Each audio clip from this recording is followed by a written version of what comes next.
দেখো একটা প্রশ্ন আছে যেটা তোমাদের important question from synchronous motor থেকে। তো প্রশ্নটা তোমাদের সিডিটিও এসেছে এবং সেমিস্টারের জন্য গুরুত্বপূর্ণ। দেখো কোশ্চেনটা কি বলছে, 1000 kilowatt load has a power factor of 0.6 lagging. আচ্ছা, and calculate the rating of the synchronous condenser to improve power factor to 9.9 lagging, and what is the total kVA supplied at the improved power factor. Okay, তো এই হচ্ছে তোমাদের প্রশ্ন। এখানে দেখো synchronous মোটরকে synchronous condenser হিসেবে ইউজ করছে। তুমি বলবে এই জিনিসটা আবার কি? না, সিনক্রোনাস কন্ডেন্সারের কাজটা খানিকটা ক্যাপাসিটারের মতো, কি সিনক্রোনাস ক্যাপাসিটারও বলা হয়। মানে কোনো জায়গার যদি রিয়াক্টিভ পাওয়ার লস বেড়ে যায়, রিয়াক্টিভ পাওয়ার লস মানে কি বলবে, দেখো যে কোনো পাওয়ার, টোটাল পাওয়ারটা দুটো ভাগে তুমি ভেবে নিতে পারো। একটা হচ্ছে অ্যাক্টিভ পাওয়ার যেটা আমরা ইউটিলাইজ করতে পারি, একটা হচ্ছে রিয়াক্টিভ পাওয়ার যেটা আমরা ইউটিলাইজ করতে পারি না, যেটা ম্যাগনেটাইজিং সার্কিটের মধ্যে চলে যায়। ম্যাগনেটাইজিং সার্কিটের মধ্যে যে পাওয়ারটা নষ্ট হয়ে যায় সেটাকে বলা হচ্ছে রিয়াক্টিভ পাওয়ার। এই রিয়াক্টিভ পাওয়ার লস যদি বেশি হয় সেখানে পাওয়ার ফ্যাক্টরটা খুব কমে যায়। তো পাওয়ার ফ্যাক্টরটা ইমপ্রুভমেন্ট করার জন্য সিনক্রোনাস মোটরকে ব্যবহার করা হয়। সিনক্রোনাস মোটরকে ব্যবহার করা হয় কীভাবে? না, সিনক্রোনাস মোটরকে without any mechanical load connection যদি তুমি ব্যবহার করে থাকো কোনো একটা ইন্ডাস্ট্রিতে বা কোনো একটা পাওয়ার সিস্টেমে, সেখানে তখন সিনক্রোনাস মোটরটা সিনক্রোনাস কন্ডেন্সার বা সিনক্রোনাস ক্যাপাসিটার হিসেবে কাজ করবে। মানে তুমি চাইলে এটার মাধ্যমে পাওয়ার ফ্যাক্টরটাকে ইমপ্রুভ করাতে পারো।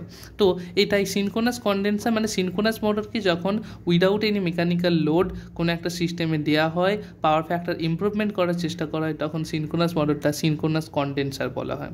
বোঝা গেল? তো সেটাই করা হচ্ছে। দেখো 0.6 ল্যাগিং পাওয়ার ফ্যাক্টর থেকে 0.9 ল্যাগিং পাওয়ার ফ্যাক্টর নিয়ে যাওয়া হচ্ছে, তাহলে পাওয়ার ফ্যাক্টরটা কিছুটা হলেও ইমপ্রুভ করার চেষ্টা করা হচ্ছে। এবং সেই কন্ডিশনে চাইছে যে এই সিনক্রোনাস কন্ডেন্সারের রেটিংটা কী হবে এবং কত কেভি আমাকে সাপ্লাই করতে হবে। চলো এই অঙ্কটা দেখে নিই। এইটা দেখো তোমার এই যে অ্যাক্টিভ পাওয়ার লোড, অ্যাক্টিভ লোডটা তোমার এখানে দেওয়া আছে। তাহলে দেখো আমি এখানে সলিউশনটা করেছি, আমি তোমাদের বুঝিয়ে দিচ্ছি। তো অ্যাক্টিভ পাওয়ার লোড কত, 1000 কিলোওয়াট, এবং প্রথমে পাওয়ার ফ্যাক্টর কত, 0.6 ল্যাগিং। সেটা থেকে তোমায় কোথায় নিয়ে যেতে হবে, 0.9 ল্যাগিংয়ে। তো rating of the synchronous condenser তোমাকে এটা চেয়েছে এবং কেভিএ সাপ্লাই কতটা করছো সেটা তোমার চেয়েছে। দেখো পাওয়ার ফ্যাক্টর মানে কত, পাওয়ার ফ্যাক্টর মানে তোমার cos phi এর ভ্যালু। cos phi এর ভ্যালু প্রথম কন্ডিশনে cos phi 1 কত বলে দিয়েছে, 0.6। তাহলে প্রথম cos phi 1 যদি 0.6 হয় তাহলে সেখান থেকে আমি phi 1 পেয়ে যাবো, cos ইনভার্স 0.6 করলে সেখান থেকে আমি phi 1 পেয়ে গেলাম। তাহলে phi 1 পাওয়ার পর তুমি যে ইম্পিডেন্স ট্রায়াঙ্গেল থেকে তাহলে tan phi এর সেটা সমান ছিল ইম্পিডেন্সের ভ্যালু, তাহলে সেখানে tan phi 1 সমান কী পেয়ে যাবে, tan এর ভ্যালু বসাও, phi এর ভ্যালুটা বসিয়ে tan phi 1 এ 1.36।